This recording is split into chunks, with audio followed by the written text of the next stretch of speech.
G'day, ZiggyD here. Several years ago, a gameplay trailer for an upcoming Korean MMO action RPG, Lost ARK, was released, and at the time, many of us were still playing Diablo 3.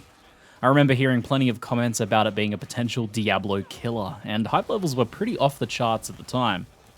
The game ended up being many years in the making, with very little news for Western audiences, and no news of a potential Western release. But the hype was still there in the backs of many of our minds. Well, the open beta just started in Korea, which is effectively a launch for the game, and while there is still no news on a potential worldwide release, I have had a chance to play the game now, and I'd like to share my first impressions. Is this game as good as it looked in those early trailers? Firstly, the game is restricted to Korea, and you can't play it in other regions unless you have a Korean verified account and a VPN. Also, it's all written in Korean, obviously. Playing it has involved a lot of guesswork, intuition, and some dodgy Google translations. What I can say in short is that the game is gorgeous, and it has incredible isometric action RPG combat. Visually speaking, this game is impressive. It's pretty, probably one of the better looking isometric games I've seen. But what's really impressive is the skill effects, the sense of scale, and the action set pieces punctuating the gameplay. It feels rather big budget at times. The view often shifts out or angles to display impressive background environments or to give you a feeling of the immensity of some of the environments you're exploring, and the game regularly throws environmental destruction and other cool moments of action. What's impressive is it all seems to be in-engine as well, and even while a massive army approaches a wall, you can still move around on top of the siege tower as that kind of cinematic moment is happening. Look at this shit, man! Also, this is in-engine. You can see I'm actually moving around down here. Look at this. This is in-engine. The most impressive part of the game, however, is easily the combat. Nearly every skill is impressive in some way, and there is a hugely satisfying feeling to the impact of combat. This is due to a combination of bassy sound effects, spectacular visual effects, and perhaps most importantly, the way the enemies actually react to being hit. Enemies will recoil and be stunned by most blows depending on their power, but also they are thrown around as well. If you hit them with a wave of force, they'll be thrown in the direction of the attack, and it makes everything feel more powerful. It also has a real impact on gameplay as well, where you can use the physics of certain attacks to push enemies away from you, or group them up to destroy them. Some classes can also effectively juggle enemies by throwing them up in the air and slamming them down. Another thing that really helps the combat is just the responsiveness of it. Even though I'm playing on Korean ping, which ranges for me between 150 and 300 milliseconds, there is no feeling of lag at all. I'm guessing the game is heavily client-side, but it feels great and it never misses a beat, and I'm able to dodge things like boss attacks right at the last moment without getting screwed by ping. I've played other MMOs with 150 ping, like for example Final Fantasy XIV, and I just felt like I was always getting hit by attacks that I dodged, and that's super frustrating. Doesn't seem to be the case here. The combat is the best action RPG combat I've played in an MMO, and it's up there in terms of actual dedicated action RPGs as well. It's smoother and more impactful than Diablo 3's combat, and that feeling you get from exploding packs with an ice crit and Path of Exile is the feeling you have with nearly all the skills in Lost ARK. The density or amount of enemies is a lot higher than most MMOs I've seen as well, which helps a lot with giving the combat a solid action RPG feel. The overworld has a mixture of low to medium density fights, maybe 5 to 10 enemies at a time, but quests and dungeons can have you fighting dozens of enemies at a time instead. Yeah, we're gonna get to fight these guys. I feel like most games usually cut away and you don't actually get to fight them. Oh, fuck yes! Flappy Birds, get them! On that note, the dungeons so far have been fantastic.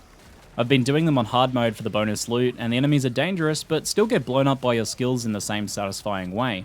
Something I usually hate in MMOs when you're slowly pulling 1 or 2 trash mobs at a time and wailing on them for a couple of minutes to grind down their massive health pools. At least so far, the dungeon combat still feels like action RPG combat over MMO combat. For some perspective here, I'm pretty biased against the typical MMO experience. I just don't really enjoy it at all, but I have been enjoying this a lot. And the dungeons are also full of cool set pieces and interesting environmental design. At level 20, which is pretty early in the game, you experience your first mega dungeon. I got to what I thought was the final boss, a pretty big fella with a huge wall of advancing guards, and these guards would join the fight if you got too close or attacked them. It was a really cool moment. Holy shit. Oh, wow, this is awesome. Oh, fuck. After taking this boss down, I realized it was actually just the first of 3 major bosses in that dungeon. I wanted to do it again pretty much as soon as I finished. So there is a big question remaining here. Is this an MMO-ified action RPG like Path of Exile with more MMO elements, or is it an MMO with some action RPG elements? Because those initial trailers had us thinking that it was kind of like a Diablo game with MMO stuff tacked on. But from what I've seen, I believe it to be the latter. It is firmly what I would call an MMO. It's got most of the trappings and the questing, dungeons, and other features it has make it feel like an MMO. But the combat is solidly an action RPG territory, which is interesting. And the combat is what I would call really good action RPG combat too. For reference, and this is my MMO bias again, I rate the combat of games like Diablo and Path of Exile miles above the typical MMO combat experience. But the combat in this game is possibly better than those games in some ways. In terms of depth, it's pretty difficult for me to say at this point. You get a lot of gear drops, more than other MMOs I've played, but not as much stuff is dropping as, say, Path of Exile. Gear has a lot of stats on it, there are a lot of lines of text there, and from some testing, there appears to be some randomization to what stats appear. But, well, it's all in Korean, so I can't read it. Apparently there is an unofficial English community patch in the works, and when such a thing is available, I might be able to comment further on the depth of things like gearing. Character customization is a bit more clear thanks to some translations I've been able to find. There are currently 12 classes and they all look pretty dope. I'm playing the summoner in this gameplay that you can see. You gain new skills as you level, and there are quite a few for each class, so multiple loadouts should be possible. You put skill points into skills as you level, and there are 3 breakpoints for each skill that give you the choice between some Path of Exile style support gem modifiers that improve the skill in some way or change how it functions. Like for example making my Earthquake skill into an Ice skill that freezes. Now, there's no chance that character customization ends up being as deep as Path of Exile, but it might pan out to be something approaching Diablo 3 levels of customization, with several good ways to play each class. Given there are 12 classes, that's a lot of possibilities at least. Now, there's a lot I still can't really comment on, like endgame or some of the more nuanced features, since I can't read most of it. But there does seem to be a lot of content here, including gathering skills, which are pretty fun as well, sailing, building a home island, exploring new islands, dungeons, raids, world bosses, etc, etc. Overall, this feels like a super high quality game with some really impressive action RPG combat. I think it's really raising the bar in that regard in some ways. Apparently it's been 7 years and 100 million in development, and I feel like it shows as well. Monetization is supposedly not too bad by Korean standards. It's free to play with cosmetics and some boosts to speed up progression, I hear, but again, I can't read the cash shop, so I don't really know what's in there. And in the end, there's only so much that we can really infer from the monetization as to how it is in Korea, because it's likely that if it ever comes to the West, it'll be altered to suit Western audiences. On that topic, the game has gotten a lot of traction on Twitch, and I personally hope this encourages the studio to take Lost Ark global, because I think a lot of you guys will like it. And if you want to play the game right now, well, it might be a little difficult.